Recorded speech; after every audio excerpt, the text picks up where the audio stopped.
Whatever his involvement, there can be little doubt that he was tagged to take the rap.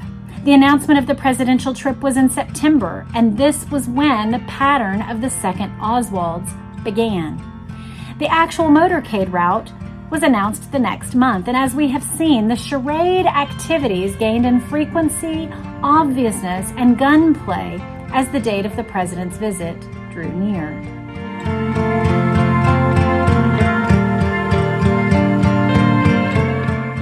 Hello and welcome back to my channel. And if you're new, then welcome. I am Jess, Connell, and I would love to earn your subscription. This is, I think, part 11 of our walkthrough of JFK Circling the Truth.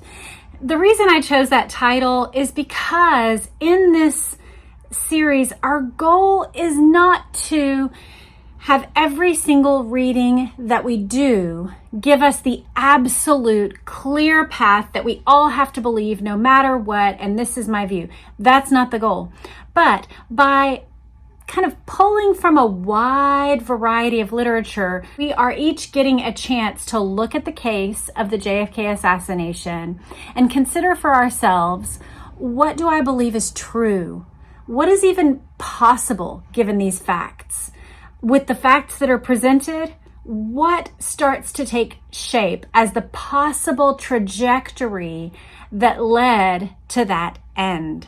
We could look at any one of these books in the series and try to just take that one person's perspective. But what we are trying to do is go, okay, if these people all have works that lead us in a particular direction and each have varying levels of research quality, what do I believe? What do I rely on? Which books might I like to add to my own collection, etc.? Those are the kinds of questions that I hope this series will help each of us answer. For my part, I feel very thankful for each of you that are going through this with me. I love your comments. I love your insights. Even when you push back against things and you say, well, that can't be true because this, or I just watched this video. What do you think? Even when there's pushback or conversation on a particular topic, I love that. And so I hope you'll continue to engage in those ways. Today's book is Destiny Betrayed, JFK, Cuba, and the Garrison Case by James D. Genio. And like I said in the last video, I have seen him, this author, let's see if we have a picture. Yes, we have a picture here on the book jacket. I have seen him on a variety of documentaries, interviews. He has testified before Congress. He is a proven, excellent researcher. He has an encyclopedic knowledge of the case. And he's just an all-around scholar on the side of the Warren Commission critics. And even, I'll tell you, as I was looking through the book, his citations and endnotes are a significant part of this book. I mean, out of this whole book, these are the endnotes. I hope you can see just how well researched this book is. Some have not been that well researched. For example, Mrs. Paine's Garage, it's down here somewhere, I think, which we read a couple of episodes ago. There were no endnotes. There was not citations for things given, and there was things that are pretty basic facts, like George de Mohrenschildt's involvement in the lives of Lee and Marina Oswald, that just completely are missing from the account. So that book was not well cited. This one is seriously like academic level citations. So that produces a credibility and reliability that is significant for you and I. So let's go ahead and look into this book. The parts that we are going to read from are toward the beginning of the account because we are still in the time period when we are looking at what happened in New Orleans, what happened to set up the JFK assassination. In this reading, we're going to be doing basically a third once-over of the spring to late summer period in the life of the Oswalds. The reason why we're doing this is it's sort of like the idea of circling, right? That we want to get multiple passovers to make sure that we're seeing things as we ought to. We looked at Mrs. Paine's garage. That was insightful. We looked at Jim Garrison's assertions.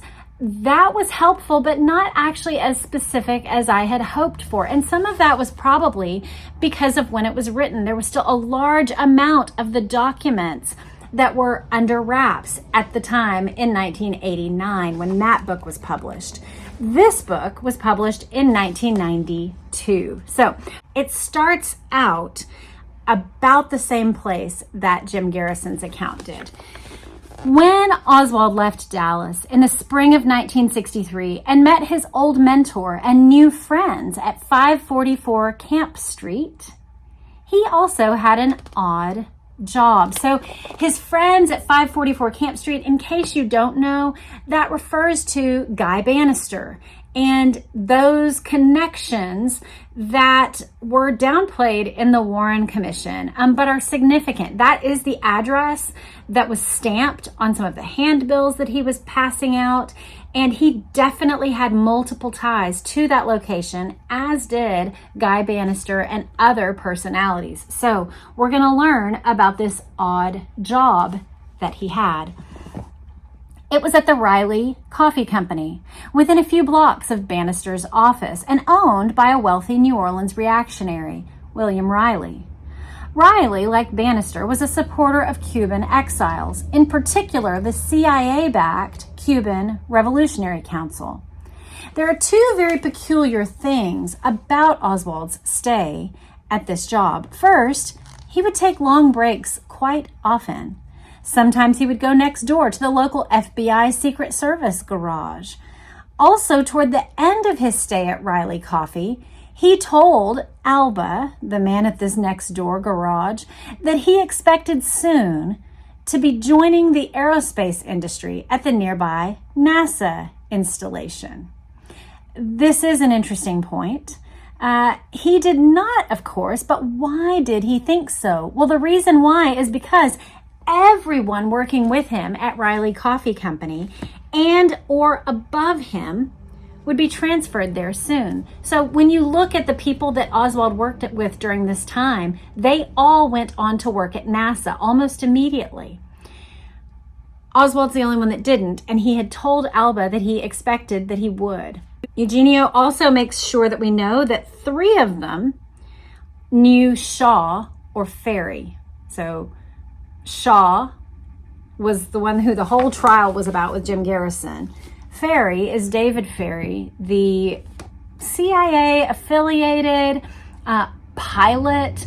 Looked very odd. That's how most people remember him, is he has the weird, like, no eyebrows. I believe he had alopecia, where you have no hair, and so he did weird things with his hair and his eyebrows to try to make himself look normal, but in doing so he made himself look abnormal. Very odd personality. He was a pilot who had different affiliations at that time, and he also was had known Oswald since the Civil Air Patrol days, even before Oswald was a Marine. In October, Oswald moved back to Dallas, separated from his wife, courtesy of Ruth Paine.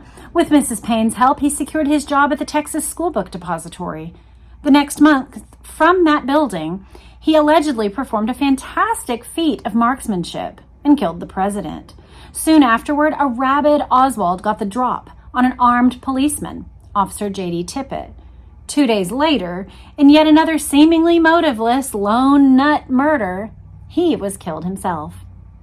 A coherent explanation for this odd sequence of events, one that does not strain credulity or suffer from enormous internal contradictions, was not that difficult. The key was lying on the floor of the Dallas Police Property Room. The police had collected Oswald's personal effects and deposited them there. One item was a Minox camera, a miniature camera smaller than a pack of cigarettes with an odd tubular shape. It is the camera with which he took pictures he showed Offstein. That's a person that he worked with. When the FBI took over the investigation, they tried unsuccessfully to convince the police to remove the camera from their manifest. Essentially, take that out of your evidence list, which is an odd request, right? You have the murder of the century. We have a very detailed list of all the items that were in this person's possessions so that we can try to make sense of his life. And the FBI comes in and tries to get the police to take an item off of their list. Very odd. Very odd. Sounds like they are not the Federal Bureau of Investigation, but of trying to erase what has been done in an investigation. They claimed it was not a camera at all, but a light meter. When this failed, they tried to convince the local authorities that the camera really belonged to Michael Paine, Oswald's then companion in Dallas, but the serial numbers were not domestically available at the time. Why was the federal government so intent on separating Oswald from this high-speed camera that was used almost exclusively for espionage in 1963? Because Oswald's possession of it would have explained some of the seeming incongruities in his life. It might explain why a Marine private was learning Russian and why the Marines would tolerate a Marxist. It might explain why a defector would have no trouble getting into and out of the country, why an allegedly dedicated Marxist would not know the difference between a Trotskyist and a Stalinist newspaper. It might explain why he was so interested in typography and microdots and took pictures of military installations. Finally, it could explain why an intelligent young man who was dedicated to his family never seemed to settle into any one steady career. He already had one. Oswald was an American agent posing as a Marxist. Lee Harvey Oswald was a spy. So that's the way that Diogenio sets up what we're about to read. And it's a helpful analysis because it goes back to the readings that we've done. The readings that we've done that have raised many of these various questions. Why would a Marine private learn Russian? How could he have the time for that? Why would the Marines just put up with somebody walking around talking like a communist, like a Marxist? Why would a defector get into and out of the country without any trouble, without any follow-up, without any military tribunals? This one answer does provide the key. And he argues the camera is the piece of evidence we can look to, not only its existence, but also the dickering over whether or not it should stay in the list is itself a clue for us that someone was trying to erase the evidence that would point in the accurate direction. Interesting. The plot that would snuff out the lives of both Kennedy and Oswald began to unfold almost immediately after Oswald left New Orleans, near the end of September 1963. On September 25th, the young man who called himself Harvey Oswald appeared at the Selective Service Office in Austin, Texas. He was looking for help in upgrading his Marine discharge. He talked for more than half an hour to Mrs. Lee Donnelly. He told her he was registered in Florida, living in Fort Worth, and having difficulties finding employment because of the undesirable discharge he had received from the Marines. Mrs. Donnelly listened to him, but told him that his employment problems were not in the Selective Services jurisdiction, and she told him to go to the VA. On September 26th, a young woman named Sylvia Odio answered the door of her apartment in Dallas. 3 men were outside, none of whom she knew. 2 of the men were Cubans and said they were members of JURE, an anti-Castro group. They introduced themselves as Leopoldo and Angelo and won her confidence by reciting details about her parents' activities, details that only a good friend or confidant would know. Mrs. Odio realized that Leopoldo and Angelo were probably aliases or war names, a device used to hide their identities from possible Castro spies. They added that they had just left New Orleans with their friend, whom they called Leon Oswald. They said they were leaving on a trip and were interested in enlisting her in their group. They would like to see her on the way back. The next day, Leopoldo called her back and asked what she thought of the American. On November 9th, a man named Lee Oswald walked into a Lincoln Mercury car dealership up the street from the Texas School Book Depository near the Triple Underpass. In the showroom, he approached salesman Al Bogard and said he wanted to test drive a new car. They both got in the car and the driver took the red Mercury Comet out on the Stemmons Freeway. Once there, the customer, named Oswald, revved up to more than 70 miles an hour and began weaving through traffic in a race car driver's style. Bogard, shaken by the trip, told one of his colleagues that Oswald drove like a madman. On returning to the showroom, there was some haggling over the method of payment and amount of the down payment required. Another salesman overheard Oswald say, "Maybe I'm going to have to go back to Russia to buy a car." He told Bogard he would be coming into money in a couple of weeks, enough to pay for the car in cash. Bogard took his name down on a card, and then told another salesman on the floor to take note if this man should come in one night, and Bogard was not there. In early November, a man with some spectacular, if ostentatious, skills made a few appearances at the Sports Dome rifle range in Dallas. In a city that prides itself on gun ownership and sharp shooting, still the case, the impression left by this particular marksman was indelible. 13-year-old Sterling Wood was shooting with his father when the two noticed an unusual flame spouting from the rifle of the man next to them. The father told the boy it was okay. The rifle was only an Italian carbine, and the man was an excellent shot. When Dr. Wood looked over at his neighbor's target, he saw that most of the hits were in the bullseye. The few that were missed were outside it by an inch or two. After watching this for a while, Sterling walked over to the man and asked if it was a 6.5 Italian carbine with a 4-power scope. The man replied that it was. Garland Slack had talked briefly to this mysterious marksman on November 10th at the same range. Exactly 1 week later, the man burned himself into Slack's memory, while on the next firing slot, he began shooting at Slack's target and hitting it. Totally not something you do if you're at a rifle range. All three witnesses later identified the rifleman as Lee Oswald. Sterling was also right about the rifle. Around the second week of November, a man was driving through Irving, Texas, near Dallas, looking for a gun repair shop. He pulled up with his wife in front of a gunsmith's in a two-tone blue and white Ford. The two women inside told him that even though the store out front had the sign "Guns" on it, that the gunsmith had moved, and this place was now a furniture shop. So he called in his young wife to look at some furniture. During the conversation, the man mentioned that the object wrapped in paper in his hand was the firing pin to his rifle and needed repairing. He also added that his wife had just given birth to a girl. One of the women, Mrs. Whitworth, directed him to the Irving sports shop where he could get the weapon fixed. Later, this man did go to the sports shop and left a ticket with the name Oswald on it. These Oswald sightings and more all have several things in common. First, they all occurred after the mid-September announcement of the Kennedy trip to Dallas and after Oswald's move back to Dallas had been decided. They continued up to the day of the assassination. For example, there was a reported sighting on November 21st at the same rifle range. There is in them a pattern of growing instability, mushrooming into homicidal intent.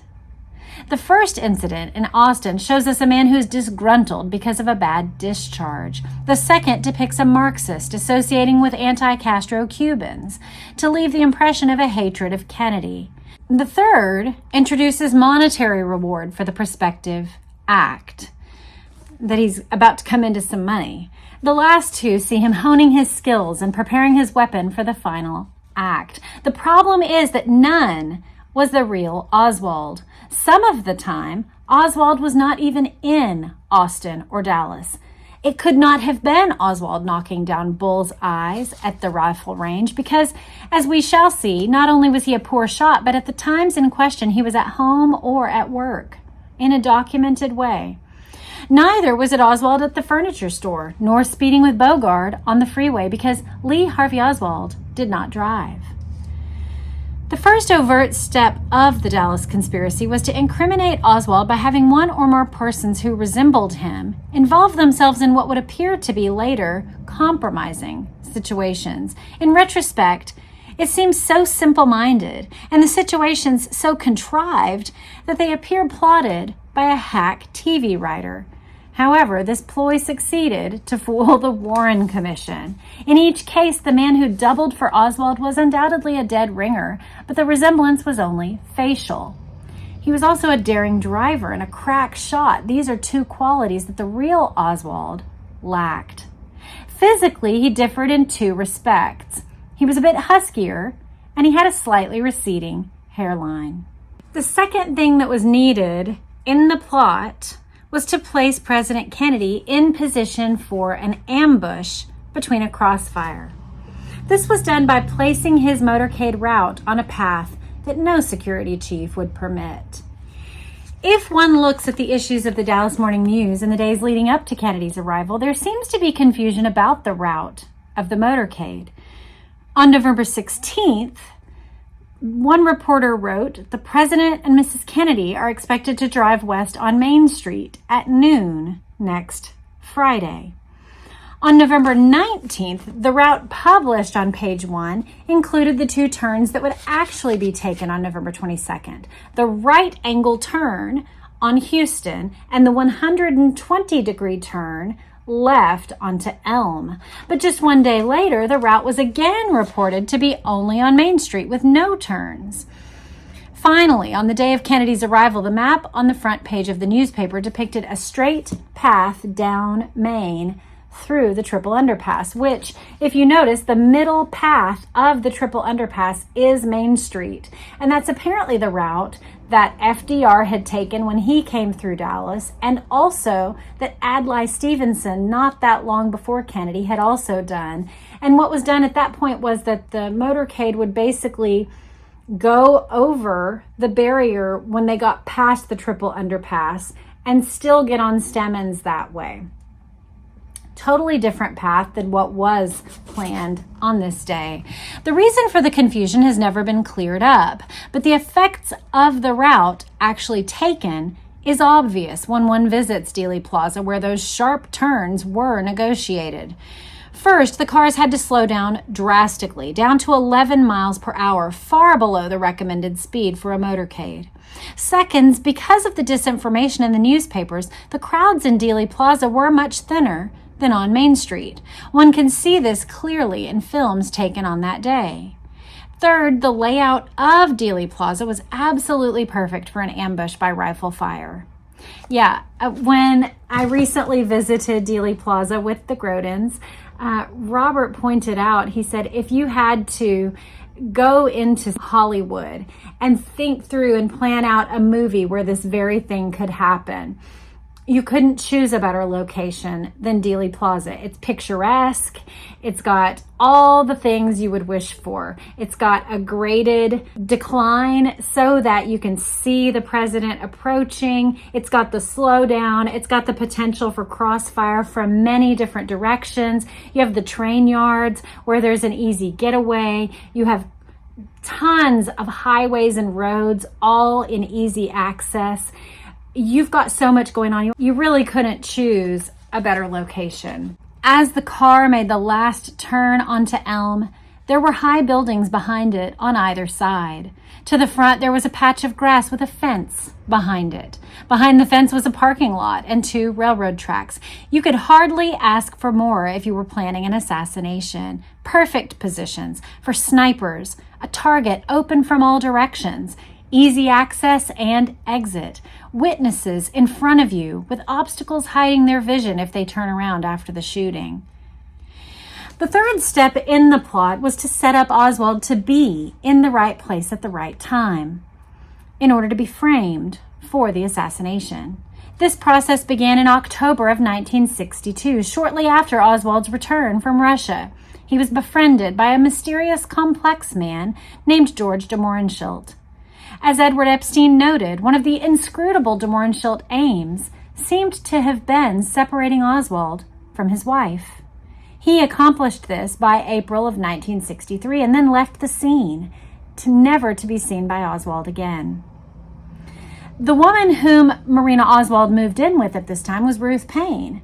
Mrs. Paine had been introduced to Marina by de Mohrenschildt in February of that year. Ruth was separated from her husband at the time, but it's interesting to note that they reunited immediately after the assassination. The reason Ruth Paine gave for wanting to have Marina and her child move in with her was that she wanted to learn Russian, even though she already knew the language well enough to teach it. Mrs. Paine, who had just separated from her husband when she met Marina, took the initiative in their relationship. After obtaining Marina's address, she wrote, asking to visit, and Marina invited her over.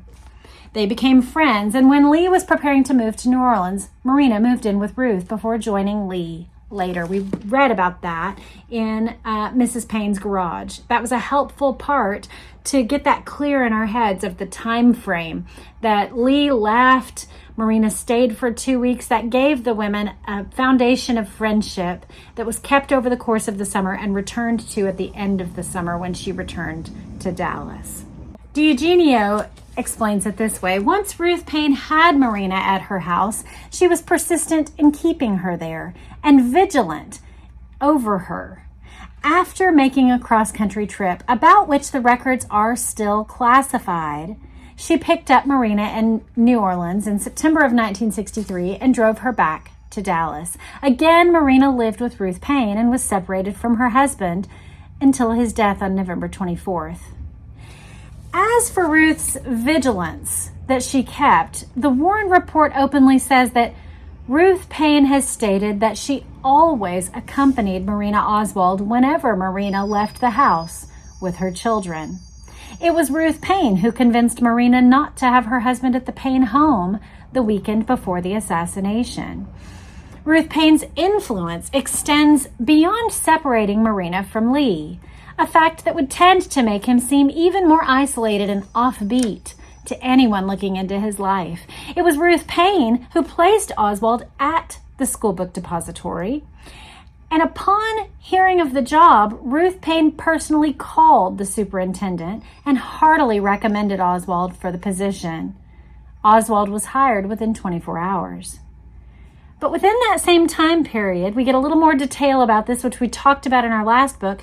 2 calls came in about another position, an airline cargo loader, which paid more than the depository job.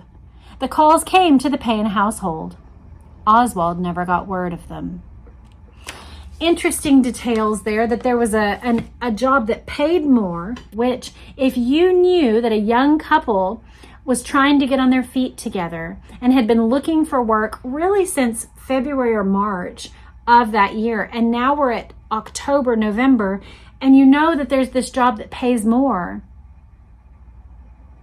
If you're a do-gooder, supply the answer. How do you respond to that information? For my part, you share that information and you let the 2 adults who are going to have their lives affected by the fact make the decision about what they're going to do with it. Not Ruth. She fails to let him know about that job offer. Some of the connections between the New Orleans conspirators and the Dallas assassination were provided by the man whose act eliminated the plot's discovery, Jack Ruby. Ruby knew the owner of the Lake Pontchartrain training camp. He also was involved in many anti-Castro activities. Once, when he was in prison in 1964, he became hysterical and started weeping to a guard that he had been running guns to Cuba. Ruby then reversed course, always duplicitous, always making multiple comments that contradicted himself. He later composed himself and said he only passed 4 handguns to a friend. Running guns to Cuba is a far cry from 4 handguns to a friend. Ruby told his first lawyer that he feared information coming out about his connection with a man named Tom Davis. There's a CIA file on a man named Thomas Eli Davis, who died in 1973. He was an agency contract employee who first smuggled arms to Castro when he was fighting Batista. When Davis realized that Castro was a socialist, Davis then began working against him. Davis's movements in November 1963 are interesting to say the least. Just before the assassination, he was running guns in Algeria. right after November 22nd, he was jailed in Tangiers, apparently possessing a mysterious note about Oswald and Lyndon Johnson. Now, I do want to say actually about this particular thing, apparently there is a book. It's cited in his fantastic endnotes. I don't believe I have this book. I looked, I will have to look again, but it's called Reasonable Doubt by Henry Hurt. It was written in 1985, and he says that this one gives information. So if you happen to have that book or know of it, I would love to just have a photo of the pages. He actually gives the page number, page 404. If you happen to have that book, I would love to have that. My email address is on my channel page, so you can find that there. But I would love to have the specific information about this mysterious note that this man, Tom Davis, was having right after the assassination that had Oswald and Lyndon Johnson on the same note. Why would a man in Tangiers have that note in his possession when he was jailed across the ocean? And he's also a CIA man who Ruby says he wants to make sure, I don't want anything to come out about my connection to this man. It's all very suspicious, and I would love to know more. I'm here for it. He was quickly freed on orders of William Harvey, the director of the CIA's Executive Action Department, in charge of international assassinations.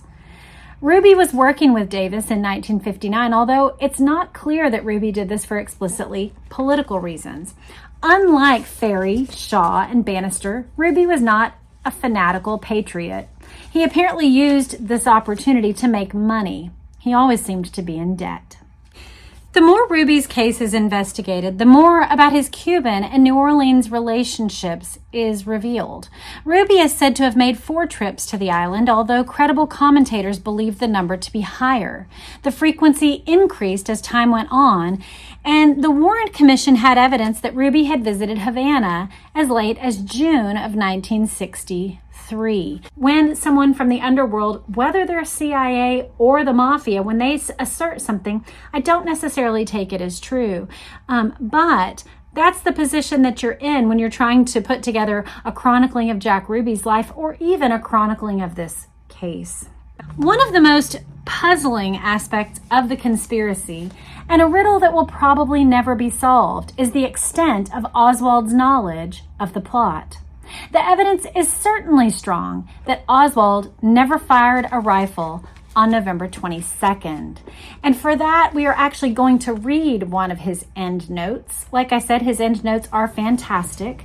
We are going to read one of them that is here on about this one particular issue. It says, the Warren report says that Lieutenant Day of the Dallas Police Department got a partial palm print, identified as Oswald's, from the underside of the rifle's barrel just before it was sent to the FBI. But the FBI found no trace of the print when the rifle arrived. A week later, there was a report of a palm print. As JFK suggests, this could have been lifted from Oswald's corpse. I think there's good reason to believe it was lifted from Oswald's corpse. The mortician said that after he had finished cleaning and preparing Oswald's body for burial, that official agents that showed no documentation of which agency they were from, but he assumed them to be government agents, came in with briefcases, asked him to leave the room, and he did. When he came back, he found trace amounts of ink on Oswald's hands, and he knew that he had been fingerprinted and palm printed for that reason, because he had to go through another extensive cleaning of the body. The end note continues. Moreover, nitrate paraffin tests showed negative for Oswald's cheek. Positive would have indicated a rifle shot, though positive for his hands, which could, however, come from urine, bleach, matches, and even playing cards. The commission found the tests inconclusive. So that is the end note there. Like I said, his end notes are fantastic. So this is definitely a book that if you are at all interested in the case and you want to understand it better, you want evidence that you can sink your teeth into, this is an excellent choice. As I go through it, I see tons of endnotes, and it's all really well cited. And not only that, but he gives you, sometimes in endnotes, what you find is just the author's name, but he actually cites page numbers and sometimes whole phrases and explanations that help you understand it better. So like I said, it's a really educational resource that you may want to add to your collection. Whatever his involvement, there can be little doubt that he was tagged to take the rap. The announcement of the presidential trip was in September, and this was when the pattern of the second Oswalds began. The actual motorcade route was announced the next month, and as we have seen, the charade activities gained in frequency, obviousness, and gunplay as the date of the president's visit drew near. At the gun range in Dallas, the Oswald impersonator was observed picking up his bullet shells as they ejected. And the FBI report on the shells found at the depository reveal that they had double markings, as if they had been loaded twice. The plot may have been unsubtle, but it was extensive and elaborate. There were also forewarnings. Other attempts in the fall to kill JFK were arguably slated for Chicago and Miami. If you don't know that, it is true. It's worth looking into. You can watch plenty of videos here on YouTube about it or read about it for yourself.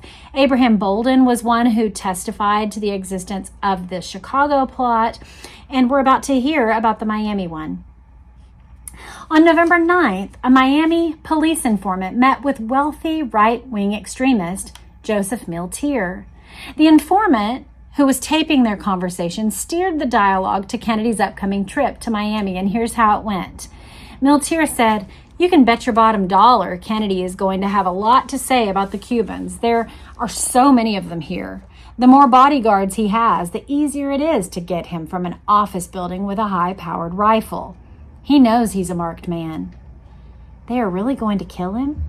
Oh yeah, it's in the works. An investigation wouldn't leave any stone unturned. No way. They will pick up somebody within hours just to throw off the public. Here is a picture of the man named Joseph Miltier. One of the things that's actually interesting, I'm going to go ahead and look it up for you, is that this man here, Diogenio doesn't cite it in his book. I don't know if that's because it's speculative, but there's a man who looks identical to Joseph Miltier that was standing on Houston Street during the motorcade. Here you can see, I'll zoom in for you so you can see it, but the photo that's here closer to the fold is allegedly Miltier on Houston Street the day of the assassination. He's a sole man in the crowd by himself with arms folded, does not show any signs of support or waving or interest. He's just watching. Here on the right is Miltier at home in Georgia. And so you can make the assessment for yourself. Is that Miltier? Who knows? But if so, the idea would be that he knew it could happen that day and came to watch it happen, came to see the outplay of what he knew was going to occur. Sadly, President Kennedy himself seemed to be aware of the strong possibilities Dallas held for an assassination attempt. This is what we read in All Too Human by Edward Klein, the love story of Jack and Jackie. It's the same account. Last night would have been a hell of a night to assassinate a president. I mean it. There was the rain, the dark, and we were all getting jostled. Suppose a man had a pistol in his briefcase. He then raised his hand, pointing it like a pistol, and fired off some shots, his thumb imitating the gun's hammer. Then he could have dropped the gun into the case, and melted into the crowd.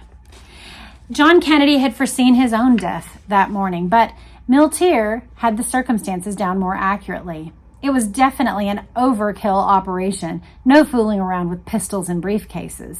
These men used scopes and rifles and crossfire. Its speed, precision, efficiency, and cohesiveness eliminate Oswald as a gunman. In fact, as Kennedy was predicting his own demise, Lee Oswald was being dropped off by Wesley Frazier and his sister at his workplace, the school book depository. He ambled into the building with a brown paper bag that he said contained curtain rods for his apartment, which, as a photo revealed later, was curtainless. We're going to look at two books that he cites in his endnotes for that piece of information. So the first citation is that of Harold Weisberg's Whitewash. It is a classic early critical position examining the Warren Report and countering with evidence. One of the things that I've learned is that Mr. Grodin developed a personal relationship with Harold Weisberg. He went down and spent time with him. But also he noted that this is a hard book to read because Weisberg couldn't find a publisher, he ended up just typing his books, and so that they are quite a slog. As you can see, I'm not very far into the book yet. I do find that it has tons of evidence. I just have been inundated with books and have gotten this far in the book. Well, here is the section that talks about how Oswald would have gotten the gun to the depository. It says, the alleged assassin's day began with his mind so untroubled, he overslept his rendezvous with destiny, as the commission describes it. Even this account tells us some things about Lee Oswald. It says, even the night before, which the commission portrays as one of serious domestic disturbance, Marina said he played with the children and was not particularly agitated. In her narrative, prepared at the beginning of her period of protective custody, she recounts her husband's early retirement. Following his revelation that he knew so little of the next day's events in Dallas, he could not tell her how to view them on television. In the morning, I did not get up to make breakfast for Lee. He always did that for himself. This of the man the commission elsewhere said never ate breakfast. At 7 a.m., the alarm rang, but Lee did not get up. After 10 minutes, I woke him up and began to feed Rachel. He said I should not get up, got dressed, said goodbye, and went out. Having almost missed the opportunity for the place in history the commission said was his driving compulsion, Oswald now had to hurry. He was due half a block away, dressed, and with his large and bulky package, 10 minutes from the time Marina awakened him. His ride was Buell Wesley Frazier. In 10 minutes, he had to dress and get to Frazier's home, meanwhile either picking up the package the report says he carried or, so far as we know, even having to make the package. On this, the report says nothing except in conclusion. It merely places his departure from the Paine home at about 7:15 a.m. It quotes Mrs. Paine as saying that the previous night she had worked in the garage, the place in which the rifle was normally kept. Mrs. Paine noticed the light in the garage was on and was certain that she had not been the one to leave it on. She went out to the garage to paint some children's blocks and worked for a half hour or so. That garage was a monument to clutter. It was so stuffed with the Paine and Oswald property not elsewhere in the home, there was hardly room to move about in it. The report makes no reference to this, nor does it reveal how Ruth Paine could have worked in it for half an hour without noticing anything odd or foreign, such as the long and bulky package.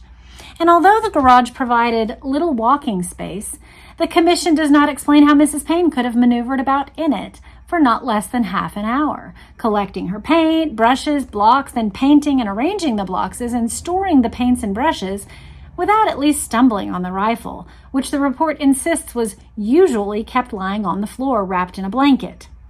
The report leaves us to assume that Oswald had made his package earlier the night before, even though he was known to have spent much of his time playing with the children. Neither Marina nor Ruth saw him in the garage, which was entered from the kitchen. We must also assume that, having removed the rifle from its blanket wrapping, it was normal for Oswald to replace the blanket in its normal place on the floor, being careful to make the blanket look as though it still contained the rifle. And of course, we must assume that such an elaborate operation served a purpose not served by merely putting the blanket elsewhere.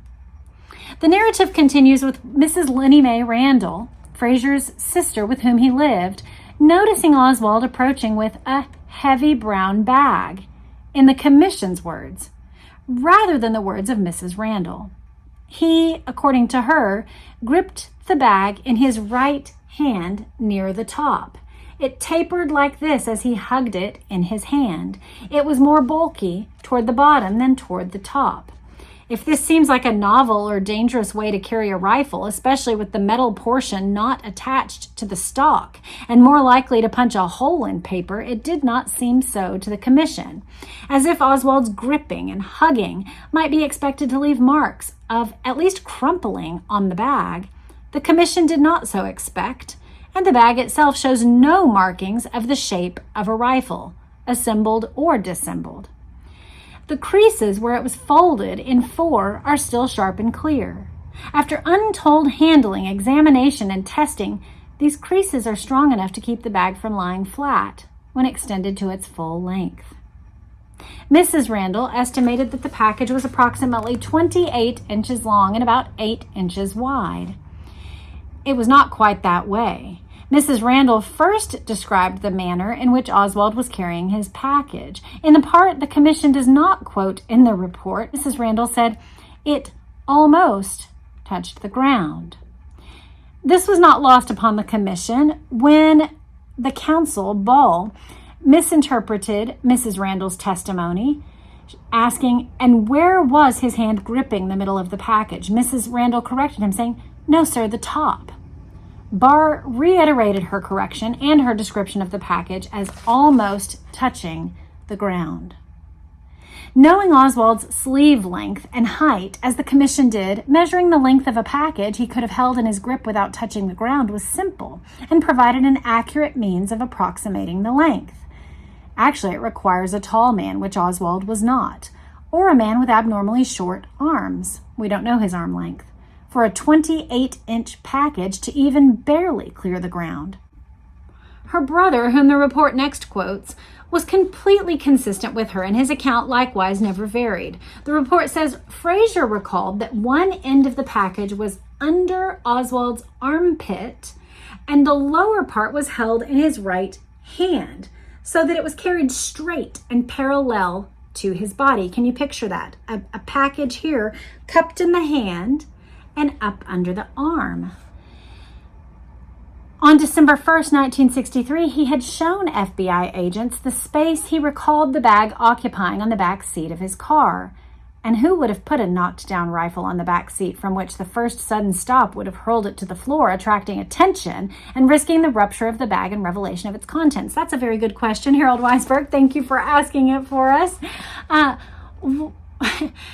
It beggars belief that someone would wake up late, not be particularly frazzled, be holding a gun partway down, just hanging to the ground, and then later tucking it up under, and then, having done all of that, put it onto the seat where it could slide off really quickly and clank and mess up your scope, and all sorts of problems emerge with that particular situation.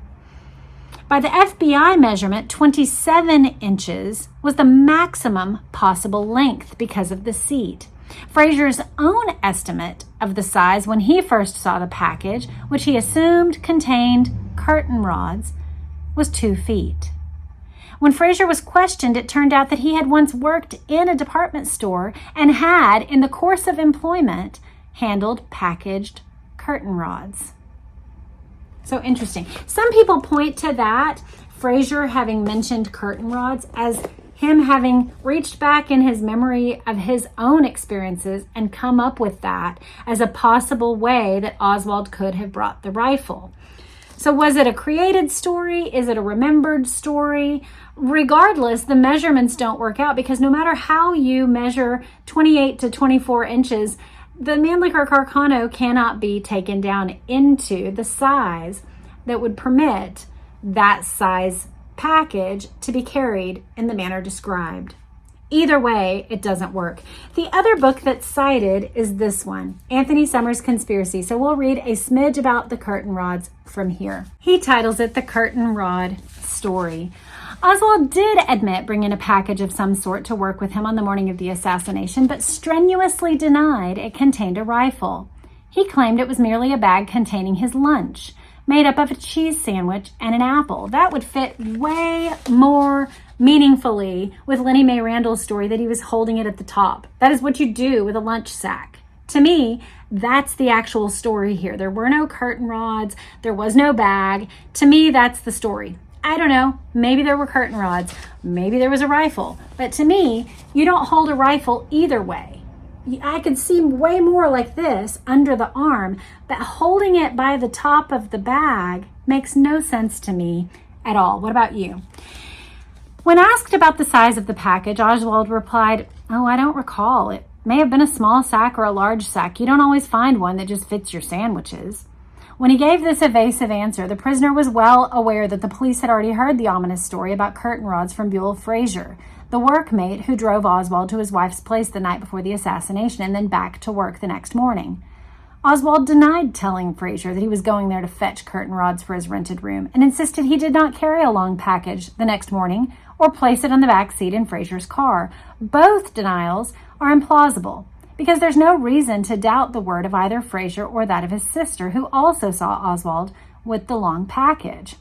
Ironically, it was Frazier and his sister who created a slight doubt that Oswald had, in fact, been carrying the murder weapon rather than his curtain rods. Both insisted that Oswald's parcel was a good 8 inches shorter than the dissembled Mannlicher Carcano would have to be. Frazier demonstrated this by showing that Oswald could not physically have carried a 35-inch rifle tucked into his armpit with the base kept in his hand. None of us have 3-foot-long arms. That would be a 7-foot-tall person.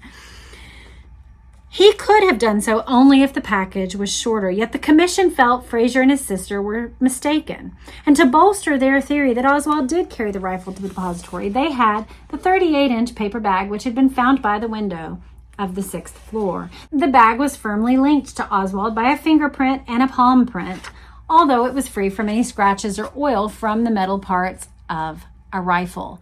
This was rather strange because the Mannlicher Carcano was oily when found.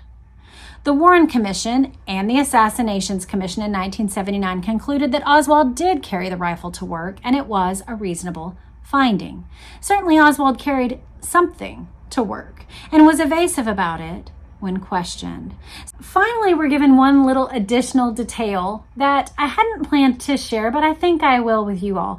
He says the saga of the paper bag cannot be left without a reference to the real paper bag enigma, which presented itself 12 days after the assassination. On December 4th, 1963, an undeliverable package addressed to Lee Oswald was retrieved from the dead letters section of a post office in a Dallas suburb. It was wrongly addressed. When opened, it turned out to contain a brown paper bag made of fairly heavy brown paper, which bag was open at both ends.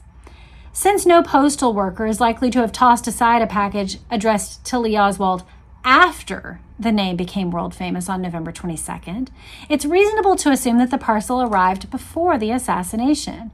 Who sent it to Oswald and why are the questions which appear especially pertinent with the knowledge that another paper bag became key evidence. But the Warren report did not even mention this mystery parcel, and there is no sign that it was forensically tested or further investigated.